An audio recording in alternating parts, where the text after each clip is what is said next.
দেশের বাজারে টানা ২ দিনে স্বর্ণের দাম ভরিতে ৫,১৩২ টাকা বাড়িয়েছে বাংলাদেশ জুয়েলার্স অ্যাসোসিয়েশন বাজুস। সোমবার ২,৯১৬ টাকা বাড়ানোর পর এক ভরি ২২ ক্যারেট স্বর্ণের দাম ২,২৭,৮৫৬ টাকা হয়েছে। ২১ ক্যারেটের ভরি ২,১৭,৫৩৪ টাকা, ১৮ ক্যারেট ১,৮৬,৪৪৯ টাকা ও প্রতি ভরি সনাতন স্বর্ণের দাম নির্ধারণ করা হয়েছে ১,৫৫,৪২৩ টাকা। গেল বছর দেশের বাজারে এক ভরি স্বর্ণের দাম বেড়েছে প্রায় ৮৬,০০০ টাকা।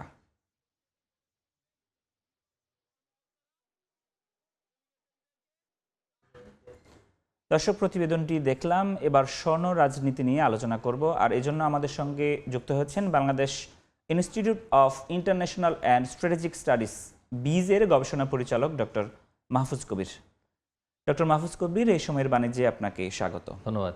আমরা প্রতিবেদনে দেখছিলাম ডলারের একক আধিপত্য কমাতে স্বর্ণ কেনার প্রবণতা কিন্তু বাড়ছে, বাংলাদেশও সেদিকে এগোচ্ছে।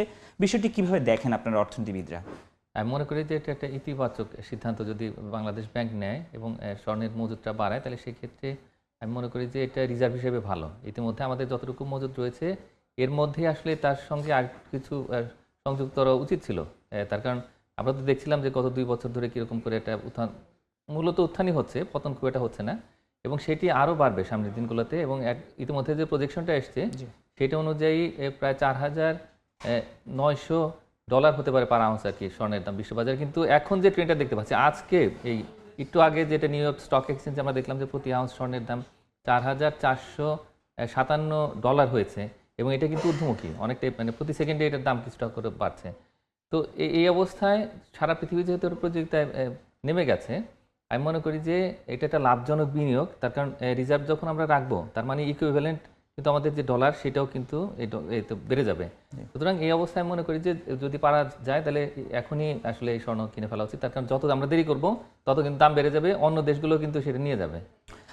কিন্তু এক্ষেত্রে বাংলাদেশ তাদের মোট রিজার্ভের মাত্র ৬% রেখেছে, সেটি কি পর্যাপ্ত কিনা আপনার কাছে কি মনে হয়? না, আসলে এখন তো স্বর্ণ কেনাটা ভালো আর কি।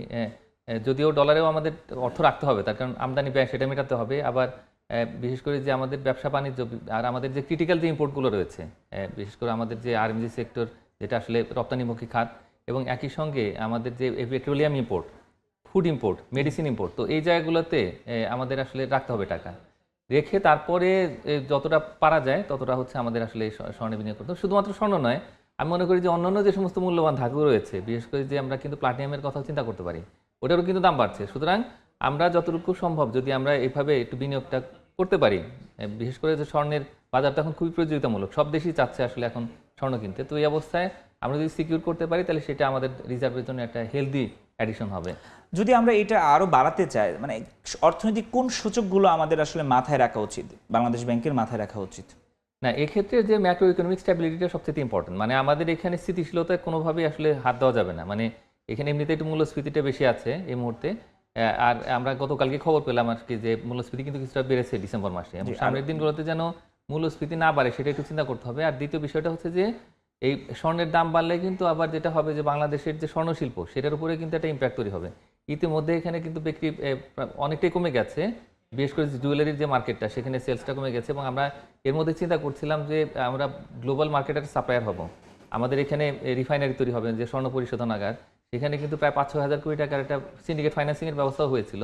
ইতিমধ্যে আমরা স্বর্ণ নীতি তৈরি করেছি, তো সেটাও কিন্তু খুবই ফেভারেবল। কিন্তু এর মধ্যে যেহেতু দাম বহু করে বেড়ে গেছে বিশ্ববাজারে, যার ফলে আমরা সোর্সও করতে পারছি না, এবং সেইভাবে আমাদের যে স্বর্ণ শিল্পটাকে তার করাতে পারছি না। তো এই অবস্থায় মনে করি যে যেন এই স্বর্ণ শিল্পের তেমন কোনো ক্ষতি না হয়, এবং একই সঙ্গে আমাদের যাতে হেলদি একটা রিজার্ভ তৈরি হয় গোল্ডের, তো এই বিষয়টা একটু ব্যালেন্সে রেখে, এবং একই সঙ্গে আমাদের যে সামষ্টিক অর্থনৈতিক স্থিতিশীলতা, মূল্যস্ফীতি, সেগুলোকে মাথায় রেখে আমি মনে করি যে এই বিষয়টা খুব দ্রুত সিদ্ধান্ত নিতে হবে। সেটি তো নিশ্চয়ই ঠিক আছে, কিন্তু একটি ব্যাপার আলোচনার ভিতরে চলে আসে, আমাদের যে রিজার্ভ হিসেবে স্বর্ণ রাখা তার অধিকাংশই 14 টনের 12 টনই ব্যাংক অফ ইংল্যান্ডে রাখা। এইটির সুবিধা কি ঝুঁকি কি আছে আসলে? না, এখানে আমি মনে করি না যে ঝুঁকি আছে, কারণ ব্যাংক অফ ইংল্যান্ডটা খুবই একটা ট্রাস্টওয়ার্দি একটা জায়গা, এবং সারা পৃথিবীর অনেক দেশই কিন্তু আসলে ব্যাংক অফ ইংল্যান্ডে তাদের জমা রেখেছে স্বর্ণ।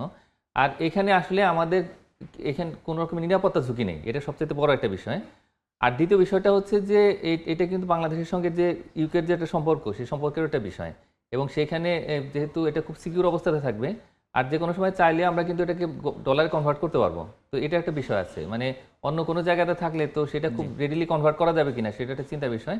আর বাকি যে স্বর্ণ যতটুকু আমরা নিব, যদি আমরা কিনি খুব দ্রুত, তাহলে সেই ক্ষেত্রে ওইটাও আমরা হয়তো ব্যাংক অফ ইংল্যান্ডই রাখতে পারি। আর মার্কিন যুক্তরাষ্ট্রের যেটা আছে আমাদের, তো সেখানে তো আমাদের যে ডলার মজুদ আছে, তো আমরা ব্যালেন্স করতে পারি যে একদিকে মার্কিন যুক্তরাষ্ট্রে থাকবে আমাদের ডলার, আর অন্যদিকে হচ্ছে ব্যাংক অফ ইংল্যান্ডেও যদি গোল্ড থাকে, তাহলে এটা মোটামুটি একটা ব্যালেন্স তৈরি করবে আমাদের জন্য। এক্ষেত্রে যদি এই যে স্বর্ণের রিজার্ভের দামের সাথে একটা তারতম্য আপনি যেটা বলছিলেন, যদি হুট করে দাম কমে যায় আমরা কি ঝুঁকিতে পড়বো? না, স্বর্ণের দাম আসলে কমে না। এটা আপনি একটু খেয়াল করলে দেখবেন যে গত 20 বছরে কিন্তু স্বর্ণের দাম শুধুই বেড়েছে, এবং সেই মানে বৃদ্ধিটা কিন্তু খুবই সিগনিফিক্যান্ট। এবং আমরা দেখতে পেয়েছি যে কোভিডের মতো একটা সময় যখন সারা পৃথিবীর অর্থনীতি থেমেছিল, ওই সময় কিন্তু হু হু করে এই স্বর্ণের দাম বেড়ে গেছে। এবং আমরা তো দেখতে পাচ্ছি যে এখন কিন্তু নতুন করে একটা কিন্তু টেনশন তৈরি হয়েছে এই ল্যাটিন আমেরিকাতে। অন্যদিকে যে মানে মধ্যপ্রাচ্যের যে অর্থনীতি, সেখানেও কিন্তু পুরোপুরি স্থিতিশীলতা আসেনি, নতুন নতুন টেনশনের জায়গা আছে। এবং এটি ছাড়াও রাশিয়া ইউক্রেন যুদ্ধ এখনো সমাপ্তির দিকে যায়নি, এবং এই যুদ্ধ শেষ যদি হয়ে যায়, তাহলে সেক্ষেত্রে আবার নতুন করে বিশ্ব অর্থনীতিতে কিন্তু ডিমান্ড বেড়ে যাবে, একদিকে ডিমান্ড। তো এই অবস্থায় আসলে ইন্ডাস্ট্রিয়াল যে ডিমান্ড, সেখানে তো আসলে স্বর্ণের ব্যবহার হয়, মানে বিশ্বে যে সমস্ত পণ্যের প্রবাহ, সেখানে যে ইলেকট্রিক্যাল ইলেকট্রনিক্স, তো ওই জায়গাতে কিন্তু স্বর্ণের ব্যবহার আছে। তো যার ফলে তখনও কিন্তু আবার নতুন করে স্বর্ণের চাহিদা বাড়বে। তার মানে হলো যে একদিকে দেশগুলো যে এই স্বর্ণের মজুদ বাড়াচ্ছে, অন্যদিকে ইন্ডাস্ট্রিয়াল ডিমান্ড, তো এই দুটো মিলে আমার কাছে মনে হয় যে সামনের দিনগুলোতে স্বর্ণের দাম আরও বেড়ে যেতে পারে। সুতরাং এখনই সময় যে আমরা যদি রিজার্ভটা রাখি, তাহলে সেক্ষেত্রে এটা আমাদের জন্য একটা ভালো একটা ম্যাক্রো ইকোনমিক হিসেবে আসবে। রিজার্ভ হিসেবে স্বর্ণ যদি বাড়ে, আরও যদি বাড়ানো হয়, তাহলে আমাদের মুদ্রা অর্থাৎ টাকা কি শক্তিশালী কিংবা দুর্বল হওয়ার কোনো বিষয় প্রাসঙ্গিক কিনা? এই মুহূর্তে আসলে টাকাটাকে স্টেবল রাখতে হবে, এবং এইটা কিন্তু খুব একটা বড় ট্রিক যেটা আসলে বাংলাদেশ ব্যাংক ফলো করছে। অনেকে হয়তো ভুল বুঝছে এটাকে নিয়ে, যে ইতিমধ্যে বাংলাদেশের টাকা শক্তিশালী হতে পারতো, তার কারণ রিজার্ভে আমাদের যে ডলার, সেটা কিন্তু আস্তে আস্তে বাড়ছে। কিন্তু বাংলাদেশ ব্যাংক যেটা করেছে, সেটা হলো একটা রেঞ্জের মধ্যে রেখেছে, যে যদি দাম বেড়ে যায় হয়তো ডলারের, তাহলে সেই ক্ষেত্রে যেন বাংলাদেশের টাকা এফেক্টেড না হয়, আবার যদি কমে যায় তাহলে সেই ক্ষেত্রেও যেন এফেক্টেড না হয়। তো সুতরাং এটা ন্যারো রেঞ্জের মধ্যে আছে, এবং যখনই ডলারের সাপ্লাইটা বাড়ছে, তখন কিন্তু বাংলাদেশ ব্যাংক সেই টাকাটা মানে টাকা দিচ্ছে, কিন্তু ডলার কিনে নিয়ে যাচ্ছে ওপেন মার্কেট অপারেশনের মাধ্যমে।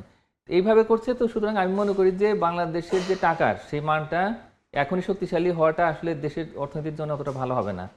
তো সুতরাং আমাদের ডলারের রিজার্ভটা বা আমাদের যে ফরেন কারেন্সি রিজার্ভটা, সেটা বেড়ে যাক আরও সিগনিফিক্যান্টলি, তারপরে তখন দেখা যাবে। কিন্তু আপাতত আমাদের স্বর্ণটা আমি মনে করি যে বাংলাদেশের রিজার্ভের জন্য একটা স্ট্রেংথ হিসেবে আসবে। স্বর্ণ আর টাকার যে রিজার্ভ, অর্থাৎ এই ডলারের রিজার্ভ, সেটির ভারসাম্য কিভাবে হতে পারে? যদিও আমি বলেছিলাম, প্রতিবেদনও দেখেছি, আমাদের প্রতিবেদক জানিয়েছেন 6% রিজার্ভ স্বর্ণ। ভারসাম্যটা কত শতাংশ হলে আপনার কাছে যুক্তিযুক্ত মনে হয়? না, এটার কিন্তু সেরকম কোনো গোল্ডেন রুল নেই। হ্যাঁ, আগে যেটা ছিল যে সবসময় এই যে এটাকে কিন্তু গোল্ড স্ট্যান্ডার্ডে রাখা হতো, ডলারের কিন্তু একটা ইকুইভ্যালেন্ট গোল্ড স্ট্যান্ডার্ড ছিল, কিন্তু 1970-এর দিকে আর কি এই মার্কিন যুক্তরাষ্ট্র এই গোল্ড স্ট্যান্ডার্ড থেকে বের হয়ে আসে। এখন এরপরেও গোল্ড স্ট্যান্ডার্ডটা খুবই একটা ইম্পর্টেন্ট রোল প্লে করতো, কিন্তু এখন কিন্তু সেরকম করে সেরকম যেহেতু বলা নেই, এবং একই সঙ্গে যেহেতু স্বর্ণের মানটা শক্তিশালী হচ্ছে, সুতরাং এটাই তো একটা ইন্ডিকেটর যে আসলে ওইদিকে আমরা যতটুকু যেতে পারি ততটুকু ভালো। তো এখন আমার মনে হয় না যে খুব বেশি যাওয়ার সুযোগও রয়েছে, তার কারণ আমরা যদি বেশি পরিমাণে আসলে স্বর্ণ কিনে রাখি, তাহলে আমাদের প্রয়োজনের সময় কিন্তু তখন আর ডলারটা পাবো না। সুতরাং আমাদের যেটা একটা সেফ যে রেশিও, যদি আমরা মনে করি যে না আরও 1-2 বিলিয়ন ডলারের আমরা স্বর্ণ কিনতে পারি, তাহলে সেটা কিনে ফেলা উচিত। তার কারণ প্রতি বছরই তো আমাদের অ্যাড হচ্ছে বেশ বিপুল পরিমাণে ডলার। তো সুতরাং এই অবস্থায় ডলারটা ফেলে না রেখে আমরা যদি কিছুটা বিনিয়োগ করি স্বর্ণে, তাহলে সেক্ষেত্রে এটা আমাদের জন্য ভালো। একেবারে শেষ প্রশ্ন করতে চাই, ভূ রাজনৈতিক যে অর্থনীতি, রাজনৈতিক পরিস্থিতি, সেক্ষেত্রে বাংলাদেশ কি স্বর্ণকে দীর্ঘমেয়াদী সম্পদ হিসেবে মনে করতে পারে? মানে সারা পৃথিবীতে তো অনিশ্চয়তা বাড়ছে, এবং আমরা দেখতে পাচ্ছি যে আসলে হুমকি বাড়ছে, এবং অনেক সময় যে যুদ্ধ বিগ্রহ এগুলো কিন্তু বেড়ে যাচ্ছে। তো এই অবস্থায় স্বর্ণটা সেফ, এবং সবসময় দেখা গেছে যে যখন টেনশন ছিল, যখন যুদ্ধ বিগ্রহ ছিল, তখন কিন্তু স্বর্ণের দাম বেড়েছে, কোভিডের সময় স্বর্ণের দাম বেড়েছে।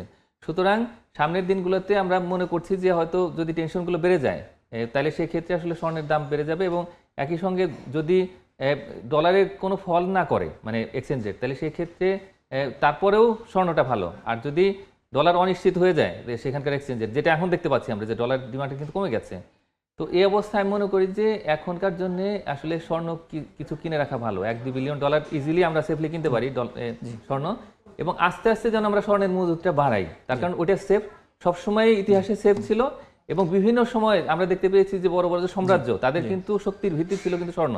তো এখনো সেই স্বর্ণের গুরুত্ব রয়েছে, সুতরাং আমরা ইজিলি স্বর্ণে বিনিয়োগ করতে পারি। অনেক ধন্যবাদ, আমরা তেমনটি প্রত্যাশা করব। দর্শক, স্বর্ণের ভূ রাজনীতি নিয়ে আমাদের সঙ্গে আলোচনার জন্য যুক্ত হয়েছিলেন ডক্টর মাহফুজ কবির।